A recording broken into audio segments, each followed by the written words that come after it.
que era para ser apenas um ato de caridade virou um reencontro com o destino. "Você é meu pai?" sussurrou a menina com os olhos cheios de esperança. E naquele momento, ele entendeu que precisava ser mais que um nome de peso. Precisava ser presente. Se esta história te interessou, não se esqueça de se inscrever no nosso canal e diga-nos de que cidade você está assistindo, continuando. Lucas Ferreira observava a paisagem do Rio de Janeiro através da janela blindada do seu carro importado. O pão de açúcar ao longe, o trânsito caótico da orla, as pessoas correndo de um lado para outro. Tudo aquilo parecia tão distante, tão pequeno visto de cima. Aos 35 anos, ele comandava um dos maiores impérios empresariais do país, herdado de um pai que raramente estivera presente e que deixara como legado apenas números em contas bancárias e um sobrenome que abria todas as portas. Lucas aprendera cedo que sentimentos eram luxos perigosos e que demonstrar fraqueza era o caminho mais curto para a destruição. A mão dele se moveu inconscientemente até o peito, tocando por cima da camisa de linho branco o relicário de prata que nunca tirava do pescoço. 5 anos.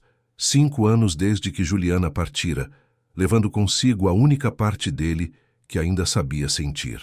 Ele fechou os olhos por um instante, permitindo-se a lembrança do sorriso dela, da forma como seus cabelos castanhos dançavam ao vento quando caminhavam juntos pela Avenida Atlântica aos domingos.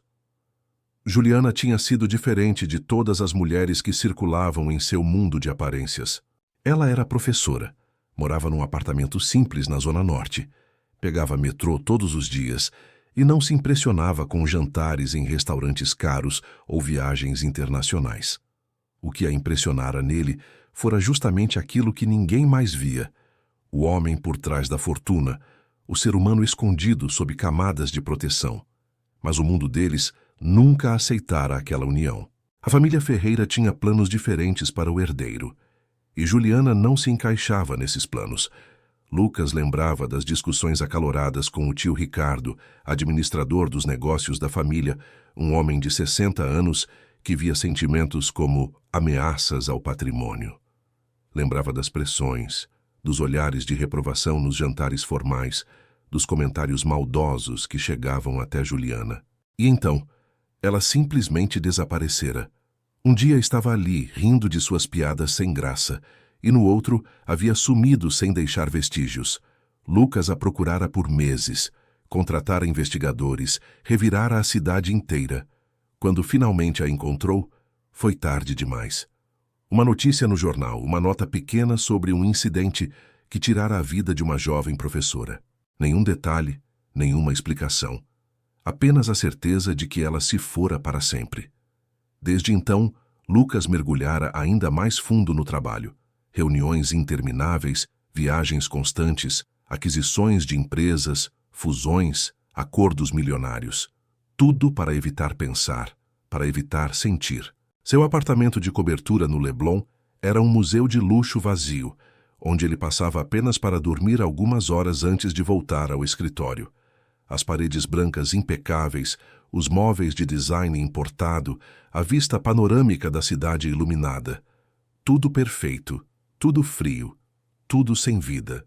Havia quartos que ele nunca usava, uma cozinha gourmet onde ninguém cozinhava, uma sala de estar onde ninguém ria. O silêncio ali era absoluto, quebrado apenas pelo ronco discreto do ar-condicionado e pelo eco de seus próprios passos no mármore italiano. Não tinha amigos, apenas sócios. Não tinha família, apenas herdeiros aguardando sua vez. O tio Ricardo, suas primas interesseiras, os primos distantes que apareciam apenas quando precisavam de algo. Não tinha vida, apenas existência. Uma existência marcada por planilhas, relatórios, conferências em hotéis 5 estrelas ao redor do mundo e reuniões onde todos concordavam com tudo que ele dizia. Não por respeito, mas por interesse. Lucas sabia disso. Aprendera desde cedo a distinguir admiração genuína de adulação calculada. E com o tempo, aprendera também a não se importar com a diferença. A ideia de visitar o orfanato surgira de forma inesperada durante uma reunião com a equipe de responsabilidade social da empresa. Alguém mencionara a importância de projetos sociais para melhorar a imagem corporativa, fortalecer a marca no mercado e demonstrar compromisso com a comunidade. E Lucas ouvira a si mesmo dizendo que faria uma visita pessoal. Não sabia exatamente por que aceitara. Talvez fosse o cansaço de viver numa redoma, ou talvez uma parte dele, muito pequena e quase sufocada, ainda buscasse algum propósito além dos números nas planilhas. O carro estacionou em frente a um prédio antigo no bairro de Santa Teresa. O lar aconchego não era o tipo de lugar que Lucas frequentava. A fachada precisava de pintura. O portão de ferro rangia ao ser aberto. E o pequeno jardim na entrada estava cheio de brinquedos improvisados feitos com materiais reciclados. Ele desceu do veículo, ajeitando o paletó cinza escuro, sentindo-se deslocado naquele cenário tão diferente do seu universo de vidro e aço. André, seu assessor, um homem de 40 anos que o acompanhava havia uma década, caminhou ao seu lado. Era ele quem organizava a vida de Lucas, quem filtrava ligações, quem mantinha as pessoas à distância necessária. André conhecia cada detalhe da rotina do patrão, cada maneirismo, cada silêncio carregado de significado. Dentro do orfanato, o contraste era ainda maior. As paredes tinham desenhos infantis feitos com giz de cera e tinta guache, com traços desajeitados que formavam famílias sorridentes, casas com chaminés, sóis amarelos gigantes e arco-íris multicoloridos. Havia cheiro de comida caseira vindo da cozinha, arroz e feijão preparados em panelas grandes, o aroma reconfortante que lembrava lares de verdade, não restaurantes sofisticados. Vozes de crianças ecoavam pelos corredores, uma mistura de gritos de alegria, risadas contagiantes e conversas animadas sobre brinquedos e brincadeiras. Uma mulher de aproximadamente 50 anos, cabelos grisalhos presos num coque e sorriso genuíno, veio ao encontro deles. Era Dona Elsa, a diretora do lar, que dedicara os últimos 20 anos de sua vida cuidando de crianças abandonadas. Seu rosto tinha rugas que contavam histórias de preocupação, mas também de alegria. Os olhos dela brilhavam com aquela determinação de quem escolheu um propósito maior do que si mesma. Usava roupas simples, um vestido de algodão estampado e sapatos confortáveis, práticos para correr atrás de dezenas de crianças ao longo do dia. Lucas estendeu a mão num cumprimento formal, e Dona Elsa a apertou com firmeza, estudando aquele homem alto, de ombros largos e expressão fechada. Ela vira muitos visitantes ao longo dos anos, alguns movidos por caridade verdadeira, outros apenas cumprindo protocolos sociais. Ainda não conseguia decifrar em qual categoria Lucas se encaixava. Ela o conduziu pelos corredores, explicando sobre o funcionamento do lar, as necessidades constantes, os desafios de dar atenção e afeto para tantas crianças com tão poucos recursos. Lucas ouvia com atenção, mas sua mente estava dividida entre as palavras dela e a observação daquele ambiente que parecia pertencer a outra dimensão. Quando chegaram ao pátio interno, onde as crianças brincavam após o almoço, Lucas sentiu algo estranho no peito. Eram tantas, de todas as idades, correndo, rindo, disputando brinquedos, se abraçando, brigando e fazendo as pazes no minuto seguinte. Vida pulsando em sua forma mais pura e descomplicada. Algumas se aproximaram curiosas, perguntando quem ele era, de onde vinha, se tinha doces nos bolsos. André as mantinha a uma distância respeitosa, mas Lucas se pegou achando graça da espontaneidade delas. Foi então que ele a viu. No canto do pátio, sentada sozinha num pequeno banco de madeira, havia uma menina que não participava da correria geral. Ela tinha no máximo 5 anos. Usava um vestido simples de algodão florido e tinha os cabelos castanhos claros presos em 2 trancinhas. O que mais chamou a atenção de Lucas foi o olhar dela. Enquanto as outras crianças se perdiam na euforia da brincadeira, aquela menina apenas observava, como se estivesse sempre de fora, sempre à margem de tudo. Dona Elsa percebeu o olhar dele. "Laura", disse ela com suavidade. A menina chegara ao lar havia 4 anos, encontrada numa situação delicada que ninguém gostava de detalhar. Não tinham informações sobre a família, Nenhum documento além de uma certidão de nascimento básica. Era uma criança tranquila, educada demais para a idade, que raramente chorava ou pedia atenção. Às vezes, Dona Elsa confessou, essa quietude preocupava mais do que os choros dos outros. Lucas sentiu uma curiosidade inexplicável. Pediu licença e caminhou até o banco. A menina ergueu os olhos quando ele se aproximou, um olhar castanho profundo que parecia carregar perguntas que crianças não deveriam fazer. "Posso sentar aqui?" perguntou ele, apontando para o espaço vazio ao lado dela. Laura assentiu com a cabeça, um movimento leve e gentil. Lucas se sentou sentindo-se estranho naquela posição, com o paletó caro sobre os ombros e os sapatos italianos tocando o chão de cimento rachado. "Você não quer brincar com os outros?" ele perguntou, tentando soar natural. "Às vezes eu brinco", ela respondeu com uma voz suave e clara. "Mas eu gosto de ficar aqui pensando também." "Pensando no quê?" "Em várias coisas. Em como é o mundo lá fora, se tem pessoas que viajam para lugares bem longe, se existe neve de verdade como nos filmes, e se as pessoas que foram embora um dia voltam." A última frase atingiu Lucas como um soco invisível. Ele conhecia aquela espera. Aquela esperança teimosa que insiste em acreditar que os ausentes podem retornar. "E você tem alguém que foi embora?" ele perguntou com cuidado. "Minha mãe", Laura disse simplesmente. "Dona Elsa diz que ela precisou ir para um lugar onde eu não posso ir ainda. Mas um dia eu vou encontrar ela de novo." Lucas engoliu em seco. Queria dizer algo reconfortante, mas as palavras falhavam. Em vez disso, deixou o silêncio preencher o espaço entre eles. Era um silêncio estranho, não desconfortável, apenas carregado de significados não ditos. "Você é importante", Laura perguntou de repente. "Todo mundo ficou diferente quando você chegou." Lucas quase riu da sinceridade brutal da pergunta. "As pessoas dizem que sim", ele respondeu. "Mas eu não tenho certeza do que isso significa." "Eu também não sei o que é ser importante", ela disse. "Mas acho que deve ser bom porque aí as pessoas não te esquecem." Aquela afirmação simples atingiu uma parte de Lucas que ele mantinha trancada há anos. Ele olhou para a menina de verdade pela primeira vez, realmente vendo além da aparência. Via nela uma solidão que reconhecia, um tipo de abandono que doía sem fazer barulho. Eles ficaram conversando por quase 1 hora. Laura fazia perguntas sobre a vida dele com uma curiosidade genuína que há muito tempo ninguém demonstrava. Queria saber se era verdade que existiam aviões que voavam mais alto que as nuvens, se as pessoas em outros países falavam línguas diferentes, se ele já tinha visto o mar de perto. Lucas se pegou respondendo com honestidade incomum, descrevendo detalhes que normalmente consideraria banais. Falou sobre viagens, sobre trabalho, sobre como a cidade vista do alto dos prédios parecia um formigueiro onde cada pessoa seguia seu caminho sem perceber o todo.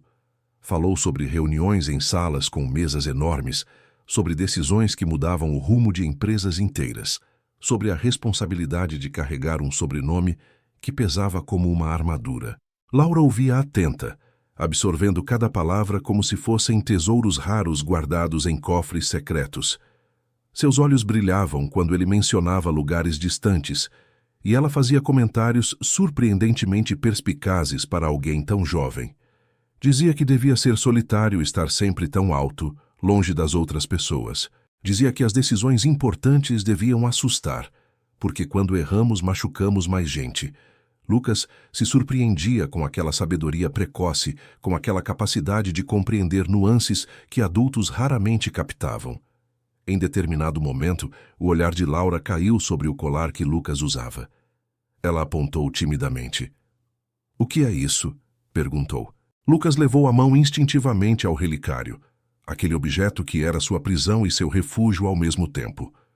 "É uma lembrança", ele disse, "de alguém muito especial." "Posso ver?"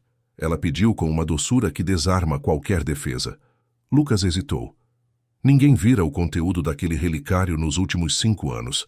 Era seu segredo, sua dor particular. Mas algo na inocência daquele pedido, algo na forma como Laura o olhava sem julgamentos, o fez ceder. Com dedos trêmulos, ele abriu o pequeno medalhão de prata. Dentro, havia uma foto pequena, levemente desbotada pelo tempo. Juliana sorria na imagem, os cabelos soltos ao vento, os olhos brilhando com aquela luz que só ela tinha. Lucas sentia um aperto no peito cada vez que olhava para aquela foto, mas também sentia que era a única forma de mantê-la viva em algum lugar. Laura se inclinou para ver melhor e então algo extraordinário aconteceu. Seu rostinho empalideceu, os olhos se arregalaram e ela levou a mãozinha trêmula até a boca. Um som abafado escapou dela, algo entre surpresa e reconhecimento. Lucas franziu a testa, confuso com a reação. "Essa é minha mãe", Laura disse num sussurro que mais parecia uma revelação divina.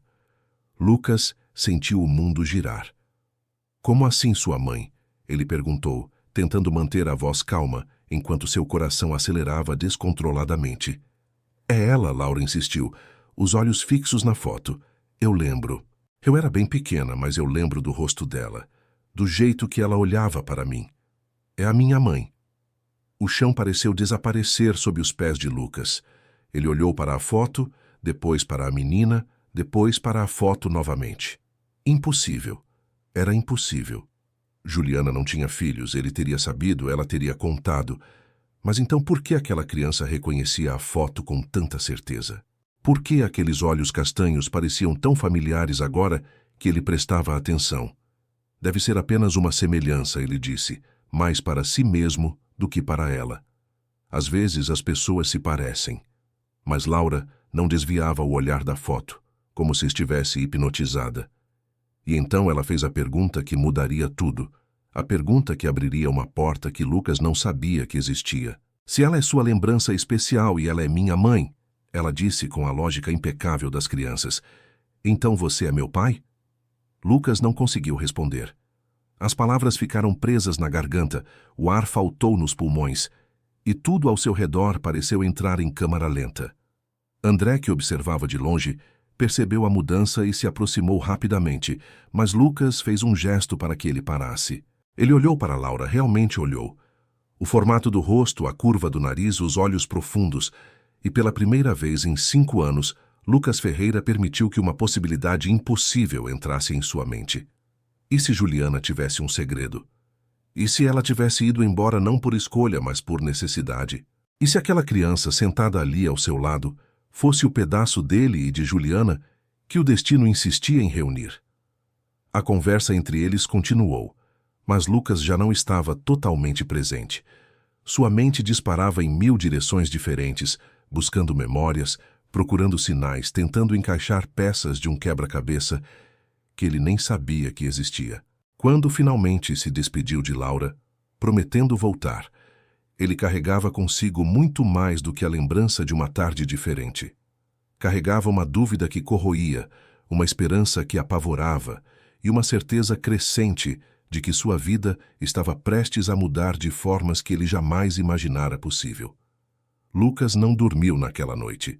Deitado na cama king size do seu apartamento, olhando para o teto alto onde luzes da cidade se refletiam através das janelas enormes, sua mente não conseguia descansar. A imagem de Laura reconhecendo a foto de Juliana repetia-se como um filme em loop. Aqueles olhos castanhos arregalados, a certeza na voz infantil, a forma como ela dissera minha mãe com tanta convicção. Seria possível? Seria realmente possível que Juliana tivesse tido uma filha e ele nunca soubesse? Às 5 da manhã, desistiu de tentar dormir.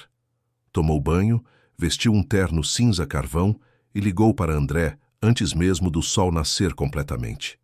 Precisava de respostas, e precisava delas imediatamente. O assessor, acostumado com os hábitos imprevisíveis do patrão, atendeu no segundo toque. A voz ainda sonolenta, mas profissional. "Preciso que você investigue algo", Lucas disse sem rodeios. "Quero todas as informações possíveis sobre uma criança do lar aconchego. Nome completo Laura. Não sabemos o sobrenome, chegou lá há 4 anos. Preciso saber de onde veio, quem a levou até lá, qualquer documento, qualquer pista." E André, ele fez uma pausa. "Preciso de discrição absoluta. Ninguém pode saber que estamos investigando isso." Do outro lado da linha, André permaneceu em silêncio por alguns segundos, processando o pedido incomum. "Entendido, Sr. Lucas. Vou começar imediatamente. Posso perguntar o motivo da investigação? Lucas hesitou. André era leal, trabalhava com ele há 10 anos, conhecia seus segredos e nunca os revelara. Mas isso era diferente. Isso mexia com uma parte dele que sempre mantivera trancada. É pessoal, ele respondeu finalmente. Muito pessoal. As horas seguintes foram torturantes. Lucas tentou se concentrar no trabalho, mas os relatórios na sua frente pareciam escritos em outro idioma. Assinou documentos sem realmente lê-los. Concordou com propostas em reuniões sem prestar atenção. Ignorou ligações importantes. Sua secretária, Patrícia, uma mulher eficiente de 40 e poucos anos que organizava sua agenda há anos, percebeu que algo estava diferente, mas sabia quando não fazer perguntas. Por volta das 11 da manhã, André entrou no escritório carregando uma pasta discreta. Seu rosto tinha uma expressão séria que Lucas conhecia bem. Era a expressão de quem descobrira algo relevante, possivelmente perturbador. Consegui algumas informações preliminares, André começou, sentando-se na cadeira em frente à mesa de vidro. A menina Laura deu entrada no lar aconchego há exatamente 4 anos e 2 meses. Foi encontrada por uma assistente social numa situação de abandono. A pessoa que cuidava dela até então havia falecido recentemente. E não havia outros parentes conhecidos. Lucas sentiu o coração acelerar. Continue. A certidão de nascimento dela é básica, sem nome do pai. O nome da mãe consta como Juliana Pereira Mendes. O mundo parou. Juliana Pereira Mendes. Era ela. Era realmente ela. Lucas segurou a beirada da mesa, as mãos tremendo levemente. E tem mais alguma coisa? A data de nascimento? André consultou os papéis. 15 de março, há 5 anos. Senhor Lucas, ele hesitou, fazendo as contas. Isso significa que se essa criança é filha de Juliana Pereira Mendes, ela estava grávida quando vocês ainda estavam juntos. Lucas fechou os olhos. As lembranças vieram em cascata. Juliana usando blusas mais largas nos últimos meses que passaram juntos. Juliana cancelando encontros, dizendo que não se sentia bem. Juliana distante, evasiva, quando ele perguntava o que estava acontecendo. Ele atribuíra tudo ao estresse dela com o trabalho, às pressões da família dele, às dificuldades de manter um relacionamento tão desigual em termos sociais. Nunca, nem por um segundo, imaginara que ela pudesse estar carregando um filho dele. Por que ela não me contou? Lucas sussurrou, mais para si mesmo do que para André. Por que ela simplesmente não me contou? André manteve-se em silêncio respeitoso, permitindo que o patrão processasse as informações. Depois de alguns minutos, Lucas ergueu os olhos, e havia uma determinação nova ali, algo que André não via há anos. Quero um teste de DNA, ele disse com firmeza. Discreto, rápido e conclusivo. E quero saber tudo sobre os últimos meses de vida de Juliana. Onde ela morava, com quem se relacionava.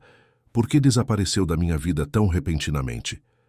Vou providenciar, senhor. Mas para o teste de DNA, precisaremos de uma amostra da criança. Como pretende conseguir isso sem levantar suspeitas? Lucas pensou por um momento. Vou voltar ao orfanato. Vou me aproximar dela, ganhar a confiança de Dona Elsa. Encontre uma forma de fazer o teste parecer parte de um procedimento de rotina, um check-up de saúde, qualquer coisa. Enquanto André saía para executar as tarefas, Lucas ficou sozinho no escritório. Pegou o celular e olhou para a tela por longos minutos antes de tomar coragem para fazer o que precisava fazer. Discou um número que evitava há meses. Tio Ricardo atendeu no 3º toque. Lucas, que surpresa! Achei que tinha me esquecido que ainda tenho um número de telefone. A voz do tio era carregada de sarcasmo. Ricardo Ferreira tinha 60 anos, cabelos grisalhos perfeitamente penteados e um terno que provavelmente custava mais que o salário anual de uma família inteira. Era o irmão mais novo do pai de Lucas e assumira a administração dos negócios quando o patriarca falecera. Tecnicamente, Lucas era o dono de tudo, mas Ricardo sempre agira como se fosse ele quem realmente comandasse o império. Preciso de algumas informações, Lucas disse, ignorando o tom do tio. Sobre Juliana. Houve um silêncio pesado do outro lado da linha. Aquela professorinha. Lucas, pensei que você tivesse superado essa história. Faz 5 anos. Não superei, Lucas respondeu com frieza. E preciso saber de algumas coisas. Você teve algum envolvimento no desaparecimento dela da minha vida? O riso de Ricardo era seco, sem humor. Lucas, eu tentei te proteger. Aquela mulher não era adequada para você. Ela vivia num apartamento minúsculo, pegava transporte público, não tinha conexões sociais relevantes. Imagina o escândalo se você tivesse oficializado aquilo? Você não respondeu minha pergunta. Lucas insistiu, a voz baixa, mas perigosa. Você fez algo para afastá-la de mim? Mais um silêncio. Então Ricardo suspirou. Tive uma conversa franca com ela, sim. Expliquei a realidade da situação. Ofereci uma compensação financeira generosa para que ela se afastasse discretamente. Ela recusou. Disse que preferia desaparecer por conta própria a aceitar dinheiro por amor. Foi uma escolha dela, Lucas, não minha. Lucas sentiu a raiva subir como lava fervente. Você não tinha direito. Não tinha nenhum direito de interferir. Eu tinha o dever de proteger o patrimônio da família. Ricardo retrucou, a voz endurecendo. E continuo tendo. O que quer que você esteja planejando, espero que seja sensato. Não podemos nos dar ao luxo de escândalos, especialmente agora que estamos negociando a fusão com o Grupo Medeiros. Lucas desligou sem se despedir. A raiva pulsava nas têmporas. Mas junto com ela vinha uma clareza nova. Ricardo tinha afugentado Juliana. Tinha usado seu poder, sua influência, suas palavras envenenadas para destruir o único relacionamento verdadeiro que Lucas já tivera. E agora, 5 anos depois, Lucas descobria que aquele amor interrompido tinha gerado uma vida, uma criança que crescera sem pai, sem saber de onde vinha. Nos dias seguintes, Lucas voltou ao lar aconchego. Desta vez sem André, sem motorista, dirigindo seu próprio carro numa tentativa de parecer menos intimidador. Dona Elsa o recebeu com surpresa, mas também com uma aprovação silenciosa. Poucos homens ricos voltavam depois da primeira visita protocolar. Queria ver como posso ajudar, Lucas disse. E não era mentira. Pensando em fazer doações regulares, talvez estabelecer um fundo para melhorias no lar. Mas gostaria de conhecer melhor a realidade das crianças primeiro. Dona Elsa o guiou novamente, desta vez mostrando os quartos apertados, onde dormiam 4 ou 5 crianças em cada um, a cozinha onde preparavam refeições para 40 bocas com um orçamento apertado, a sala de estudos improvisada, onde voluntários davam aulas de reforço. Lucas absorvia tudo, mas seus olhos procuravam por uma pessoa específica. Encontrou Laura no mesmo banco do pátio, desenhando com giz de cera numa folha de papel sulfite amassada. Ela ergueu o olhar quando ele se aproximou, e um sorriso tímido iluminou seu rosto.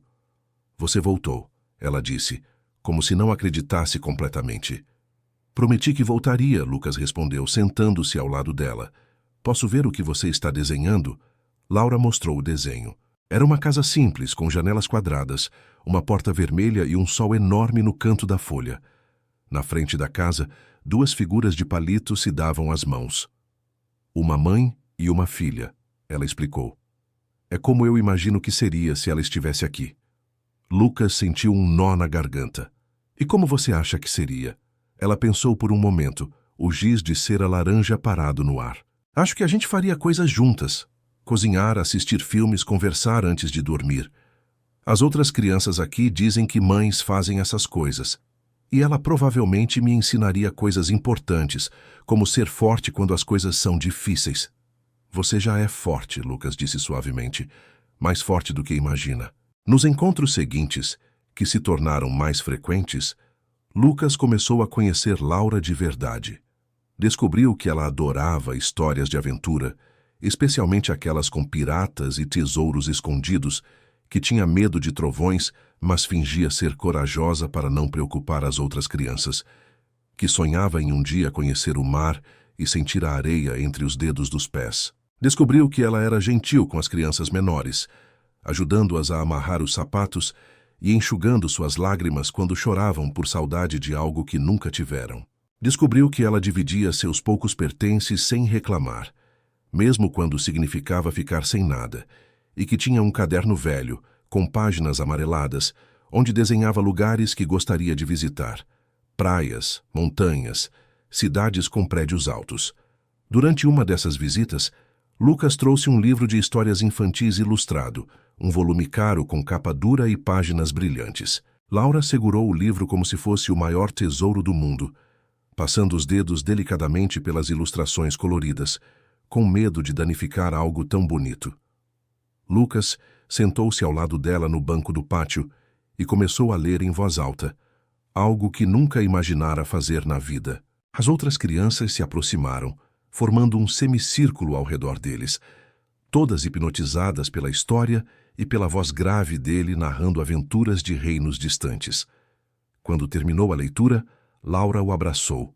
Foi um abraço simples, espontâneo, inocente. Mas para Lucas foi como se todas as peças quebradas dentro dele começassem a se encaixar novamente. Ele ficou paralisado por um segundo, sem saber como responder, até que seus braços finalmente se moveram e ele retribuiu o abraço, sentindo a pequenez daquele corpo frágil contra o seu peito. E naquele momento, Lucas soube com absoluta certeza. Esta era sua filha. Ele sabia disso não apenas na cabeça, mas no coração que pensava ter morrido há 5 anos. O resultado do teste de DNA chegou numa tarde chuvosa de quinta-feira. André entrou no escritório com a expressão de quem carregava verdades que mudavam destinos. Entregou o envelope lacrado sem dizer nada e Lucas o abriu com mãos que tentavam não tremer. Probabilidade de paternidade: 99,9%. Lucas leu e releu aquela linha várias vezes, como se as palavras pudessem mudar de significado. Então deixou o papel cair sobre a mesa e cobriu o rosto com as mãos. André permaneceu ali, testemunha silenciosa de um momento que dividia a vida de Lucas em antes e depois. Quando finalmente conseguiu falar, a voz de Lucas estava rouca. Ela é minha filha, André. Laura é minha filha. Juliana estava grávida e eu não sabia. Ela passou por tudo sozinha, teve a criança sozinha, criou nossa filha sozinha até não poder mais. E eu não estava lá. Eu não estava lá quando ela precisou de mim. O peso da culpa era esmagador, mas junto com ele vinha algo novo, algo que Lucas não sentia há muito tempo. Propósito. Ele tinha uma filha, uma menina linda, inteligente, resiliente, que carregava metade dele e metade de Juliana. Uma segunda chance de fazer algo certo, de ser alguém além de um empresário frio. Mas a alegria da descoberta durou pouco. Naquela mesma noite, Lucas recebeu uma ligação de Ricardo.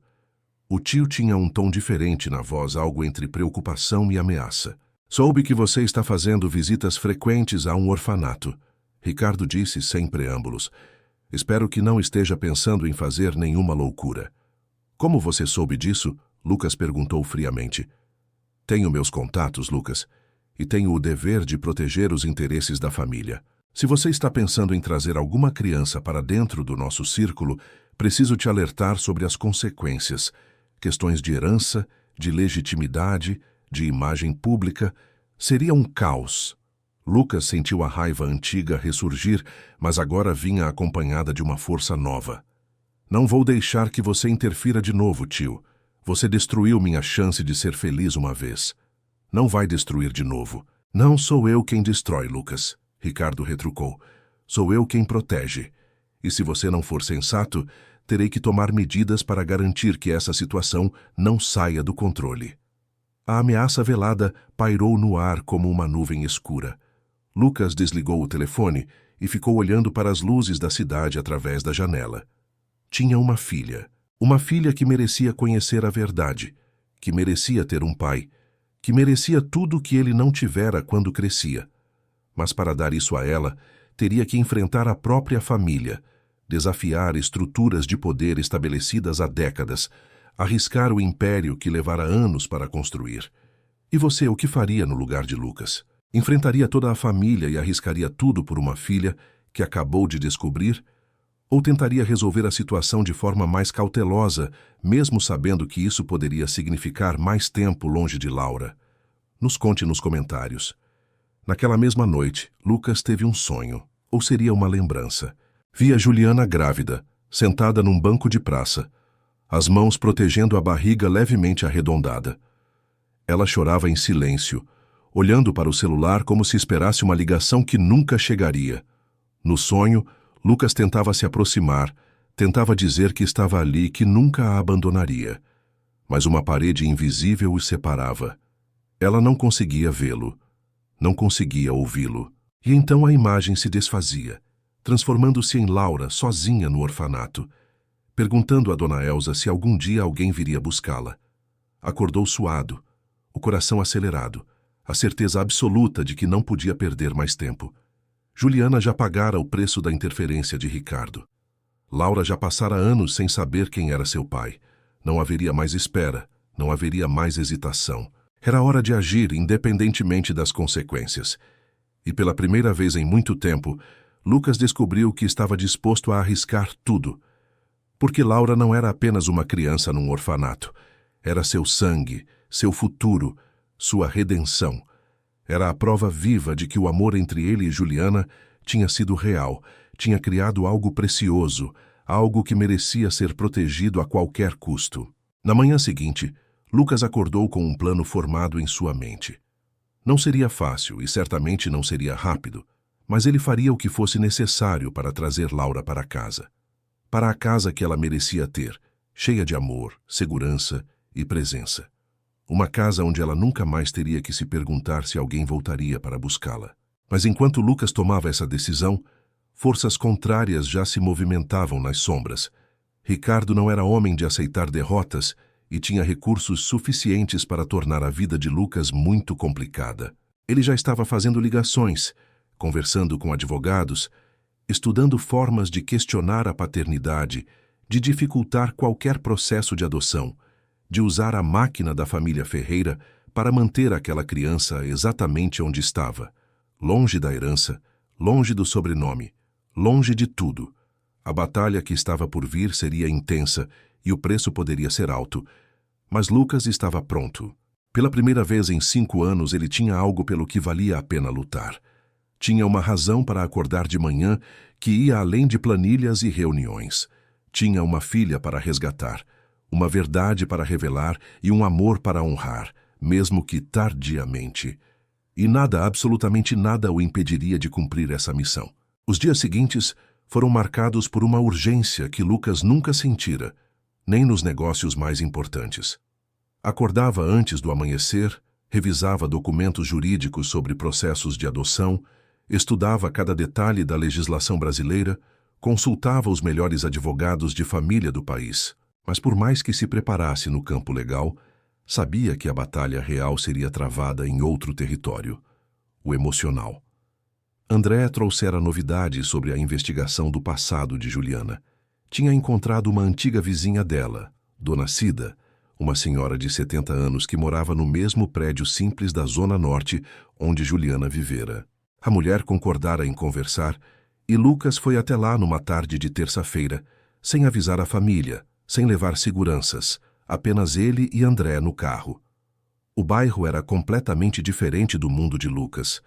Ruas estreitas, casas grudadas umas nas outras, crianças jogando bola na rua, o cheiro de comida caseira saindo pelas janelas abertas, vizinhos conversando nas calçadas. Ali ninguém sabia quem ele era. Ninguém se curvava ao seu sobrenome. Era estranhamente libertador. Dona Cida os recebeu num apartamento pequeno, mas impecavelmente limpo, com móveis antigos e fotos de família nas paredes amareladas pelo tempo.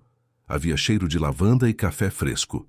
Ela serviu café passado na hora, daqueles feitos em coador de pano, e biscoitos caseiros de polvilho que esfareciavam na boca. Lucas percebeu que as mãos dela tremiam levemente ao servir, não por nervosismo, mas pelos anos que pesavam.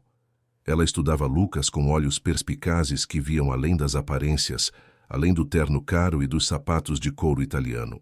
Via o homem por trás do empresário, o filho perdido por trás do herdeiro. Você é o homem da foto, ela disse sem rodeios. Sua voz tinha aquela autoridade natural das mulheres que criaram filhos sozinhas e sobreviveram a tempos difíceis. Juliana tinha uma foto sua guardada numa caixinha de madeira, junto com alguns bilhetes velhos e um lenço que ela dizia ter cheiro de você. Não mostrava para ninguém, mas eu vi uma vez quando fui ajudá-la a arrumar as coisas depois que ficou muito fraca. Estava doente, sabe? Muito doente. E sozinha demais para quem carregava tanta dor. Lucas sentiu o peito apertar. Doente como? Dona Cida suspirou, mexendo o café lentamente. Ela nunca me contou direito, mas dava para ver. Ficava fraca, cansada, tinha dificuldade para respirar. Eu oferecia ajuda, mas ela era orgulhosa demais para aceitar. Dizia que daria um jeito sozinha, que sempre dera. Quando descobri que estava grávida, fiquei apavorada. Como ela ia cuidar de um bebê naquele estado? Lucas mal conseguia respirar. E o que aconteceu? Ela teve a menina, a Laura, mas ficou cada vez pior depois do parto. Eu ajudava quando podia, levava comida, ficava com a bebê algumas horas para Juliana descansar. Mas não era suficiente. Ela precisava de tratamento, de remédios caros, de cuidados que não podia pagar. Dona Cida limpou uma lágrima que escorria. Um dia ela me pediu um favor. Disse que se algo acontecesse com ela, eu deveria levar a menina para um lugar seguro, onde pudesse ser cuidada. Fiz a promessa, mas torci para nunca precisar cumprir. Mas precisou, Lucas completou a voz rouca. Sim, Juliana piorou muito rápido. Quando percebi a gravidade da situação, já era tarde demais para fazer qualquer coisa. Ela partiu e eu fiquei com uma bebezinha de poucos meses nos braços. Não tinha condições de criar a menina. Minha aposentadoria mal dava para mim. Então procurei os serviços sociais. Foi a coisa mais difícil que já fiz na vida. Entregar aquela criança sabendo que a mãe dela tinha morrido sozinha, sem a pessoa que amava ao lado. Lucas cobriu o rosto com as mãos. Por que ela não me procurou? Por que não me contou sobre a gravidez, sobre a doença? Dona Cida o olhou com uma mistura de pena e censura. Ela disse que tinha tentado. Disse que ligou várias vezes, mandou mensagens, foi até o seu escritório uma vez, mas nunca conseguiu falar com você. Sempre tinha alguém bloqueando, dizendo que você estava ocupado, que não queria ser incomodado. Ela entendeu a mensagem. Achou que você tinha seguido em frente, que não queria mais nada com ela. A culpa atingiu Lucas como um murro no estômago. Ricardo. Tinha sido Ricardo filtrando as ligações, bloqueando os contatos, construindo um muro entre eles. E Juliana, orgulhosa e doente, interpretara o silêncio como rejeição. Morrera pensando que ele não se importava, que a tinha abandonado. Ela te amava muito, sabe? Dona Cida continuou suavemente. Falava de você até o fim. Dizia que você era um bom homem preso num mundo ruim, que esperava que um dia você encontrasse a felicidade que merecia. E fazia questão de dizer que a menina tinha seus olhos, seu jeito sério de olhar as coisas. Lucas não conseguiu conter as lágrimas. Eram 5 anos de dor represada, de culpa acumulada, de oportunidades perdidas. André discretamente olhou para o lado, dando-lhe privacidade naquele momento de vulnerabilidade. Quando finalmente conseguiu se recompor, Lucas pegou a mão enrugada de Dona Cida. Obrigado por cuidar dela, por cuidar das duas. Eu não estava lá quando deveria estar, mas vou consertar isso agora. Vou trazer minha filha para casa, vou dar a ela tudo o que Juliana queria que ela tivesse. Dona Cida apertou a mão dele de volta. Ela merece aquela menina. Merece ter um pai de verdade, não só um nome num papel. Espero que você esteja preparado para isso, porque ser pai é muito mais do que dar conforto material. É estar presente todos os dias, nos momentos bons e ruins. Estou aprendendo, Lucas respondeu com honestidade. E vou continuar aprendendo pelo tempo que for necessário. Quando saíram do apartamento de Dona Cida, Lucas estava transformado. A culpa ainda pesava, mas agora vinha acompanhada de determinação férrea. Juliana morrera sozinha, por causa das interferências de sua família, por causa de um sistema que valorizava mais o status social do que o amor verdadeiro. Laura crescera sem pai pelos mesmos motivos, mas isso terminaria agora. De volta ao seu apartamento, Lucas encontrou uma surpresa desagradável. Ricardo estava lá, sentado confortavelmente no sofá da sala, como se fosse o dono do lugar. Ele tinha uma cópia da chave, privilégio de membro da família, que Lucas nunca se importara em revogar. Mas agora, vendo o tio ali, invadindo seu espaço, sua privacidade, Lucas sentiu a raiva ferver. Preciso falar com você, Ricardo disse, a voz calma, mas o olhar duro. É sobre essa situação com a criança do orfanato. O nome dela é Laura, Lucas corrigiu friamente. E ela não é uma situação, é minha filha. Ricardo se levantou, ajeitando o terno impecável. Lucas, você está sendo irracional. Fez um teste de DNA sem pensar nas consequências. Está se envolvendo emocionalmente com uma criança que pode trazer problemas enormes para a família. Pensa bem. Questões de herança, disputas legais, a imprensa investigando o passado, revelando detalhes sórdidos sobre relacionamentos escondidos. Você quer realmente expor a todos isso? Não me importo com a opinião pública, Lucas retrucou. Não me importo com disputas de herança. Laura é minha filha e vou assumir isso publicamente, com todas as consequências. Ricardo suspirou, como se lidasse com uma criança teimosa. Você não entende o que está em jogo. A fusão com o Grupo Medeiros está em estágio final. Eles são conservadores, tradicionais, valorizam a imagem de família perfeita. Se descobrirem que você tem uma filha ilegítima criada num orfanato, podem cancelar tudo. Estamos falando de bilhões de reais, Lucas. Bilhões que garantem o futuro da empresa, dos funcionários, de todos que dependem de nós. E enquanto garanto o futuro de todos, esqueço da minha própria filha. Lucas deu um passo em direção ao tio, a voz baixa, mas carregada de ameaça. Enquanto protejo a imagem da família, deixo uma criança de 5 anos crescer sem pai, repetindo o ciclo que nos destruiu? Não, tio Ricardo. Dessa vez não. Você está cometendo um erro, Ricardo alertou. E quando perceber, pode ser tarde demais para voltar atrás. Já cometi o erro, Lucas respondeu. Cometi quando deixei que você e toda essa estrutura podre interferissem na minha vida, no meu relacionamento, no meu amor. Não vou cometer de novo. Ricardo foi até a porta, mas antes de sair, virou-se uma última vez. Vou fazer o possível para proteger a família, Lucas. Com ou sem a sua colaboração. Lembre-se disso. Quando o tio saiu, Lucas sentou-se pesadamente no sofá. Sabia que Ricardo não fazia ameaças vazias. Ele tinha poder, conexões, recursos para criar obstáculos que tornariam o processo de assumir Laura extremamente difícil. Mas Lucas tinha algo que Ricardo não tinha. A verdade, o direito de ser pai e um amor que, embora tardio, era genuíno. No dia seguinte, Lucas voltou ao lar aconchego. Dessa vez, pediu uma conversa privada com Dona Elsa. Eles se sentaram no pequeno escritório dela. Uma sala apertada cheia de papéis, formulários e fotos de crianças que já tinham passado pelo lar. Preciso te contar algo, Lucas começou. E então contou tudo. Sobre Juliana, sobre o relacionamento que tiveram, sobre a interferência da família, sobre o teste de DNA, sobre a descoberta de que Laura era sua filha. Dona Elsa o ouviu em silêncio, o rosto passando por várias expressões. Surpresa, compreensão, preocupação. Quando ele terminou, ela ficou quieta por um longo momento. Então suspirou profundamente. Eu sabia que havia algo de especial entre vocês dois. A forma como ela olhava para você, como você olhava para ela, era diferente de outros visitantes. Mas isso complica as coisas, Lucas. Eu sei, ele admitiu, mas quero fazer o certo. Quero reconhecer Laura como minha filha, dar a ela meu nome, meu sobrenome, minha proteção. Quero que ela saia daqui e venha morar comigo, que tenha tudo o que merece ter. E você está preparado para ser pai? Dona Elsa perguntou, os olhos fixos nele. Porque não é sobre dar coisas materiais.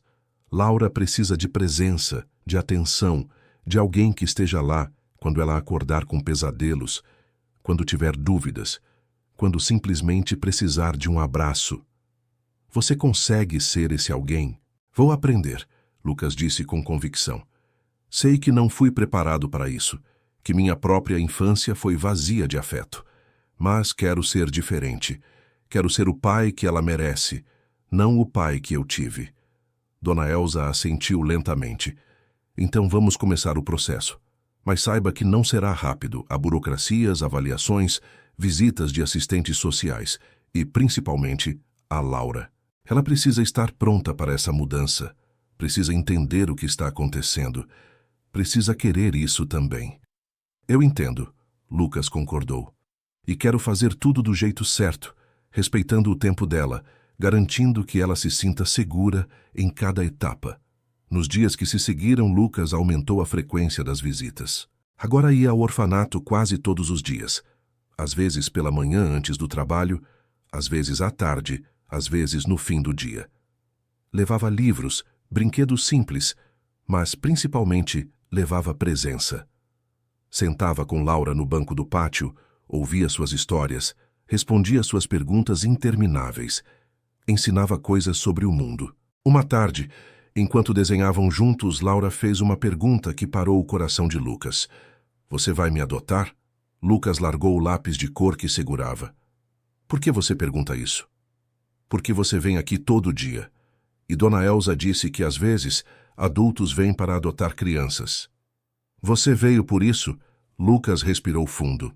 Havia planejado esperar o momento certo para ter essa conversa. Mas crianças tinham um jeito de forçar as verdades no tempo delas, não no nosso. Laura, ele começou cuidadosamente, lembra quando você viu a foto no meu colar e disse que era sua mãe? Ela assentiu, os olhos grandes fixos nele. Aquela mulher, Juliana, era muito especial para mim. Nós nos amávamos muito. E você estava certa. Ela era sua mãe. Lucas fez uma pausa escolhendo as palavras. E isso significa que eu sou seu pai. Seu pai de verdade, não apenas alguém que quer te adotar. Você é minha filha, Laura. A menina ficou muito quieta, processando a informação. Então você é meu pai de sangue, como as outras crianças falam. Sim, exatamente. E eu não sabia disso até te conhecer. Se soubesse, teria vindo te buscar muito antes. Mas agora que sei, quero te levar para casa comigo. Quero cuidar de você. Quero ser o pai que você sempre mereceu ter. Laura olhou para as mãos pequenas, os dedos ainda manchados de giz de cera. E se eu for morar com você, vou ter que chamar você de pai? Pode me chamar do que se sentir confortável, Lucas disse suavemente. Não há pressa para nada. Podemos ir devagar, no seu tempo. A menina pensou por um longo momento. Então ergueu os olhos e havia lágrimas ali, mas também esperança. Posso continuar chamando você de Lucas por enquanto? Até me acostumar com a ideia? Claro que pode, ele respondeu, a voz embargada. Pode me chamar de Lucas pelo tempo que precisar. Laura se jogou nos braços dele, e Lucas a abraçou com força, sentindo as lágrimas dela molharem sua camisa cara. Naquele abraço estava todo o tempo perdido, toda a dor acumulada, mas também toda a promessa de um futuro diferente. Um futuro onde aquela menina não seria mais a criança solitária do banco do pátio, but a filha amada que finalmente encontrara seu lugar no mundo. Quando se separaram, Laura limpou as lágrimas com as costas da mão, deixando manchas de giz de cera no rosto. Lucas sorriu e pegou um lenço limpo do bolso, limpando gentilmente o rostinho dela. Era um gesto simples, paterno, natural. O tipo de gesto que ele nunca imaginara ser capaz de fazer com tanta ternura.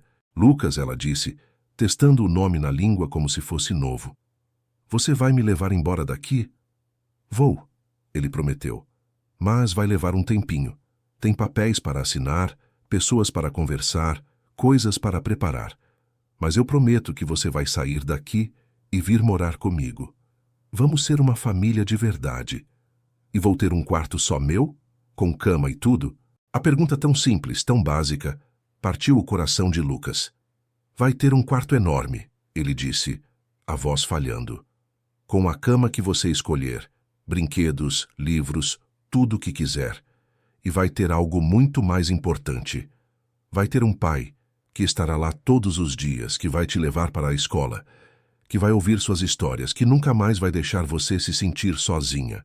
Naquela noite, ao voltar para seu apartamento vazio, Lucas não sentiu o silêncio opressivo de sempre, porque agora aquele silêncio tinha prazo de validade. Em breve, aqueles corredores ecoariam com passos pequenos, com risadas de criança, com perguntas sem fim. A cobertura luxuosa finalmente seria transformada num lar de verdade. E ele, o empresário frio que construíra muros ao redor do coração, finalmente se permitiria sentir. Sentir o amor que Juliana plantara nele anos atrás, sentir a responsabilidade de ser pai, sentir a alegria assustadora de ter alguém que dependesse completamente dele, não por dinheiro, mas por afeto. Lucas abriu o relicário pela primeira vez em muito tempo sem sentir apenas dor. Olhou para o rosto de Juliana na foto e sussurrou no silêncio do apartamento. Encontrei ela, amor. Encontrei nossa filha. E vou cuidar dela como você teria cuidado. Vou amá-la por nós dois. Prometo que dessa vez não vou falhar. E naquela noite, pela primeira vez em 5 anos, Lucas dormiu em paz, embalado pela certeza de que finalmente tinha encontrado seu propósito. Não era construir impérios ou acumular fortunas, era ser o pai que Laura merecia, honrar a memória de Juliana e provar que o amor, mesmo quando interrompido, pode renascer em formas que nunca imaginamos possíveis. As semanas seguintes foram uma montanha-russa de emoções e obstáculos. Lucas iniciou oficialmente o processo de reconhecimento de paternidade e guarda de Laura, contratando a melhor equipe jurídica especializada em direito de família. Mas como previra, Ricardo não ficou parado. O tio mobilizou seus próprios advogados, questionando a validade do teste de DNA, levantando dúvidas sobre a capacidade de Lucas de ser pai, argumentando que um homem solteiro, workaholic e sem experiência com crianças não oferecia um ambiente adequado. A batalha se intensificou quando Ricardo foi além das manobras legais. Ele usou seus contatos na imprensa para plantar matérias sugerindo que Lucas estava tendo um colapso emocional, que sua decisão era fruto de uma crise de meia-idade, que estava pondo em risco o império familiar por um capricho. As manchetes eram cruéis. Herdeiro bilionário quer adotar criança de orfanato em suposta paternidade. Executivo em crise busca redenção através de adoção questionável. Lucas lia as matérias com uma mistura de raiva e desgosto, mas o que mais o preocupava não era sua própria imagem. Era o efeito que aquilo poderia ter sobre Laura. Ela ainda estava no orfanato, protegida da tempestade mediática, mas por quanto tempo? Uma manhã, André entrou no escritório com uma expressão sombria. Senhor Lucas, precisamos conversar. Ricardo está tentando usar a fusão com o Grupo Medeiros como alavanca. Está dizendo aos acionistas minoritários que sua decisão de assumir uma filha ilegítima está afetando as negociações, que os Medeiros podem desistir do acordo. E estão? Lucas perguntou, a voz calma apesar da tensão. André hesitou. Há rumores. O patriarca da família Medeiros é conhecido por seus valores conservadores, mas tenho contatos lá dentro, e a verdade é que a fusão está mais avançada do que Ricardo admite. Cancelar agora custaria caro para ambos os lados. Lucas assentiu lentamente. Então Ricardo está blefando, usando o medo para me controlar. Essencialmente, sim. Foi naquele momento que Lucas tomou uma decisão crucial. Não ia mais jogar o jogo de Ricardo, não ia mais se esconder ou agir pelas sombras. Era hora de assumir a verdade publicamente, com todas as consequências. Convocou uma entrevista coletiva, algo que raramente fazia, e mandou avisar toda a família Ferreira que esperava a presença de todos. O dia da coletiva chegou numa manhã ensolarada de sexta-feira. O salão de eventos do hotel mais luxuoso do Rio de Janeiro estava lotado de jornalistas, fotógrafos, câmeras de televisão. A família Ferreira ocupava a primeira fileira. Ricardo com expressão fechada, as primas com seus maridos curiosos, primos distantes que raramente apareciam. Todos querendo saber o que o herdeiro tinha a dizer que justificasse tanto alarde. Lucas subiu ao palco usando um terno cinza impecável, mas sem gravata. Era uma escolha deliberada, um sinal de que estava ali não como o CEO da empresa, mas como um homem prestes a revelar sua verdade. Respirou fundo e começou. Bom dia a todos. Convoquei esta coletiva porque há uma história que precisa ser contada, e precisa ser contada por mim, com minhas próprias palavras, sem distorções ou especulações. Ele fez uma pausa, olhando diretamente para as câmeras. Há 5 anos perdi a mulher que amava. Juliana Pereira Mendes era professora, morava na zona norte do Rio de Janeiro, e era a pessoa mais verdadeira que já conheci. Nosso relacionamento foi secreto porque minha família não aprovava. Ela não vinha do mesmo mundo que eu, não tinha as conexões certas, o sobrenome adequado. Lucas viu Ricardo se mexer desconfortavelmente na cadeira, mas continuou implacável. O que eu não sabia, o que ninguém me contou, é que Juliana estava grávida quando desapareceu da minha vida. Ela tentou me contatar, mas foi impedida por pessoas que achavam saber o que era melhor para mim. Sua voz endureceu. Pessoas que valorizavam mais o dinheiro do que o amor, mais a imagem do que a verdade. Juliana criou nossa filha sozinha, enquanto lutava contra uma doença que acabou levando sua vida. Quando partiu, nossa filha tinha apenas alguns meses. Foi levada para o lar aconchego, onde cresceu sem saber quem era seu pai, sem saber que tinha uma família, sem saber que era amada mesmo antes de nascer. A sala estava completamente silenciosa. Lucas podia ouvir o clique das câmeras, o zunido das filmadoras, mas nenhuma voz. Há algumas semanas o destino me levou até aquele orfanato. E lá, numa coincidência que alguns chamariam de milagre, encontrei minha filha. Laura tem 5 anos, olhos castanhos que são iguais aos de sua mãe, e um coração puro que merecia muito mais do que a vida lhe deu até agora. Fiz um teste de DNA. Ela é minha filha. Isso não é especulação, não é crise emocional, não é capricho. É fato, é verdade, é justiça atrasada. Lucas olhou diretamente para Ricardo. E vou reconhecê-la legalmente, dar a ela meu nome, meu sobrenome, minha proteção e meu amor. Vou trazê-la para casa onde sempre deveria ter estado. Um jornalista levantou a mão. Senhor Ferreira, há quem diga que essa decisão pode afetar seus negócios, especialmente a fusão com o Grupo Medeiros.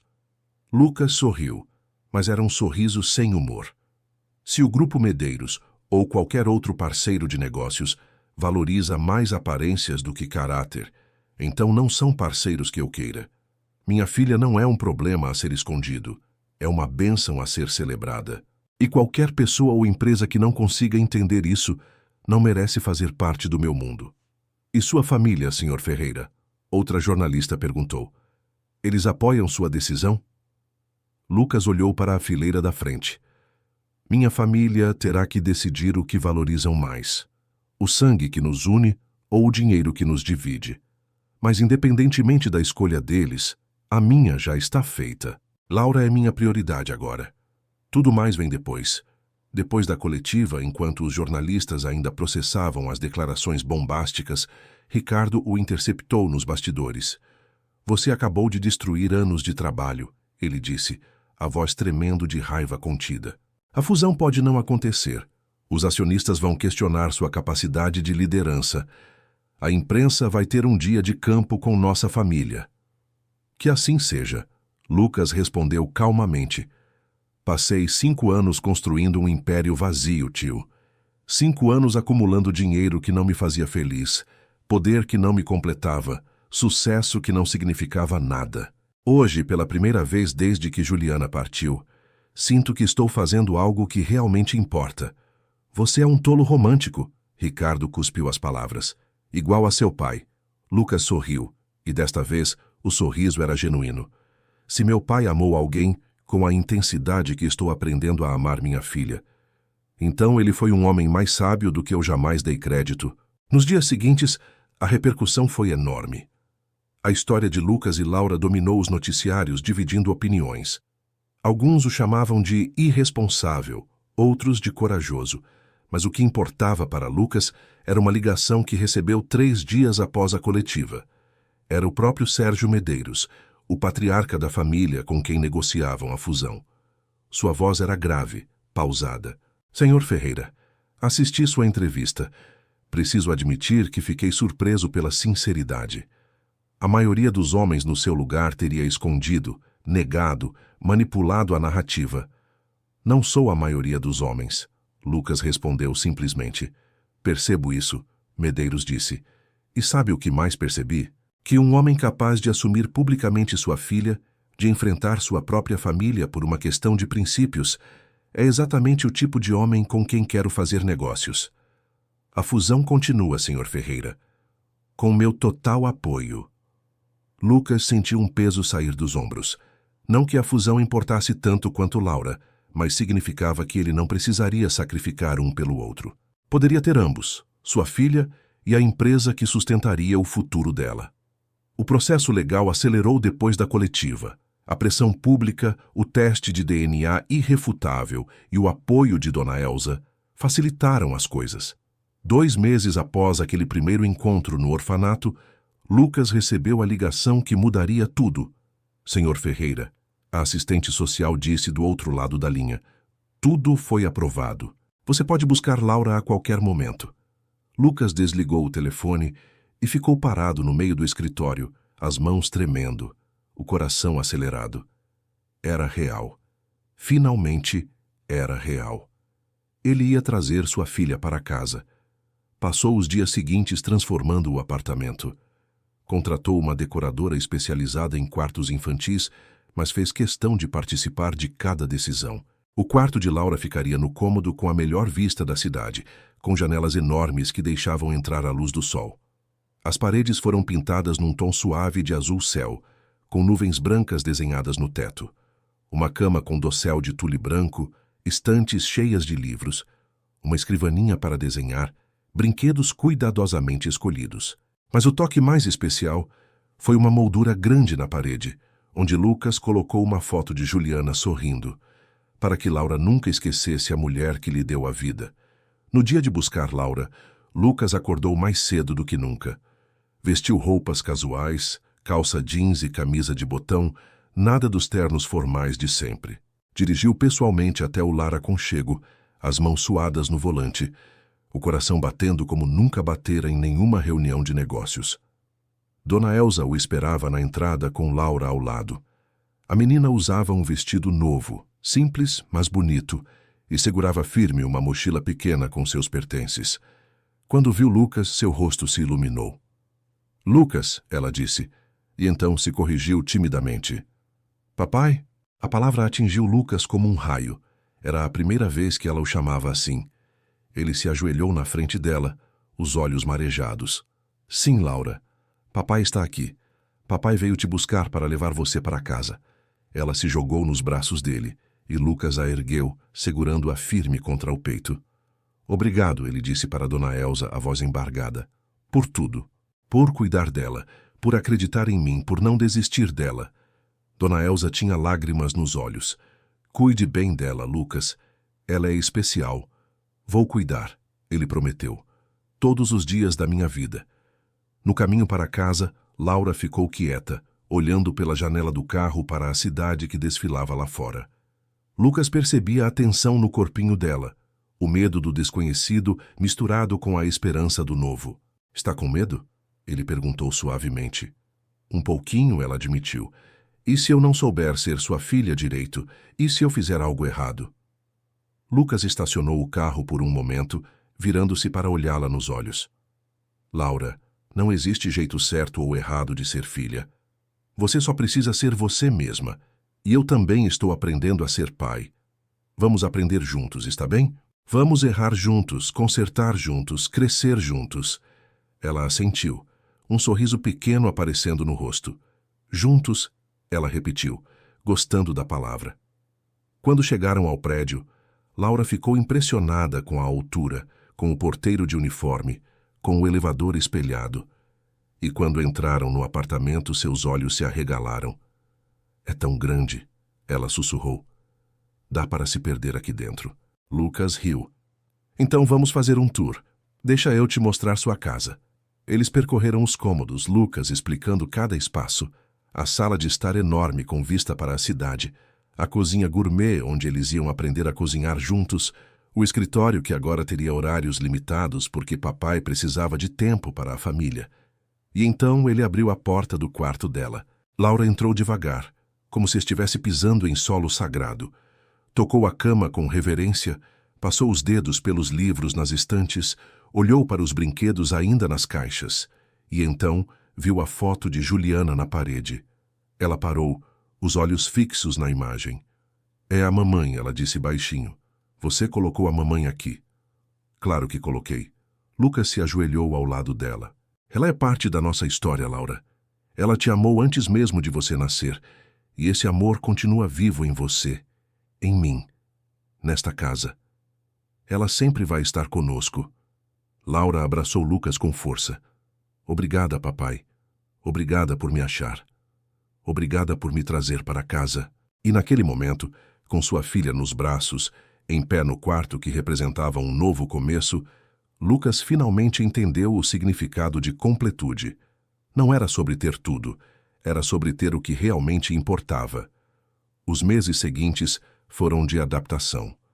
Lucas aprendeu a fazer tranças, a ler histórias antes de dormir, a verificar debaixo da cama para ter certeza de que não havia monstros. Aprendeu que às vezes Laura acordava no meio da noite com saudades de algo que não conseguia nomear, e que nesses momentos ele só precisava estar ali, segurando sua mão até ela voltar a dormir.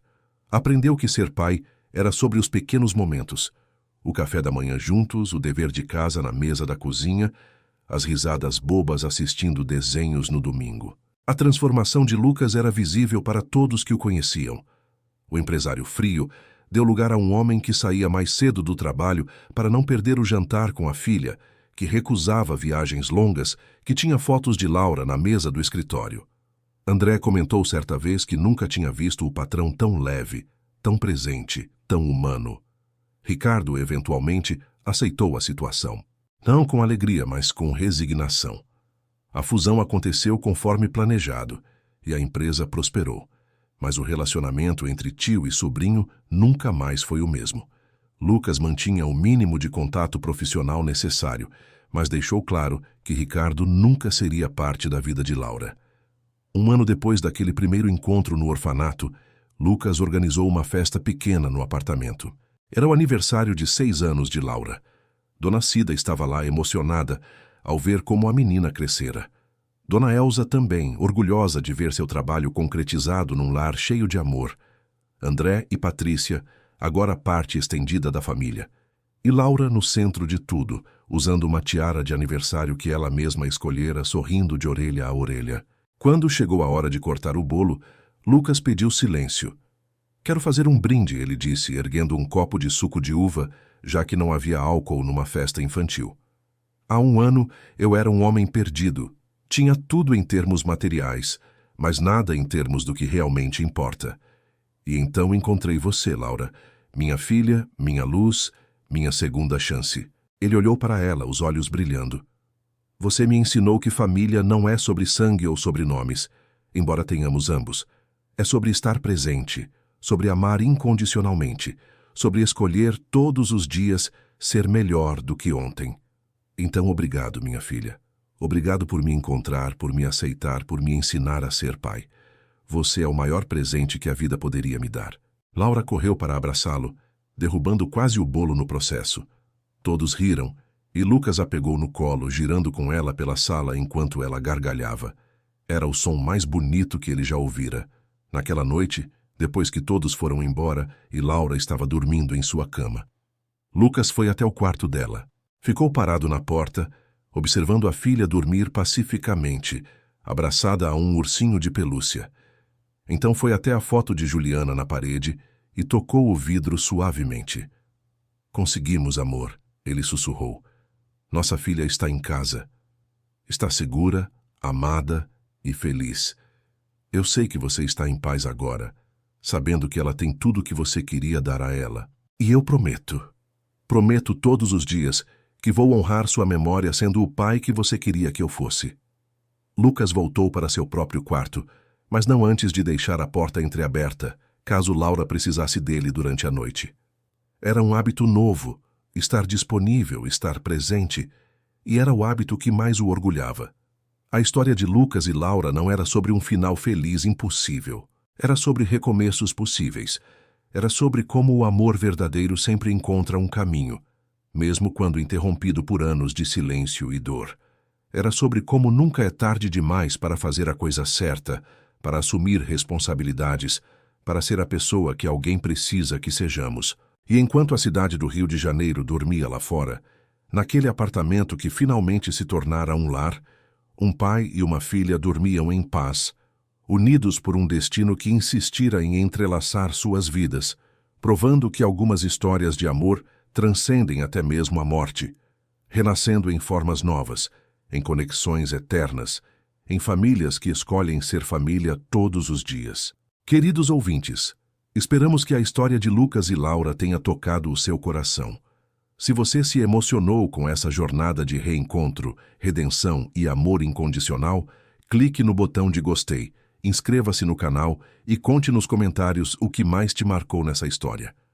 Foi a coragem de Lucas em enfrentar a família, a doçura de Laura esperando por um lar, ou o amor de Juliana que permaneceu vivo, mesmo após sua partida?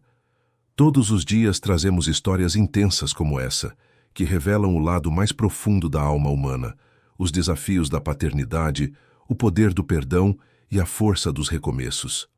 Te esperamos no próximo episódio, com mais uma narrativa que vai mexer com suas emoções e fazer você refletir sobre o que realmente importa na vida.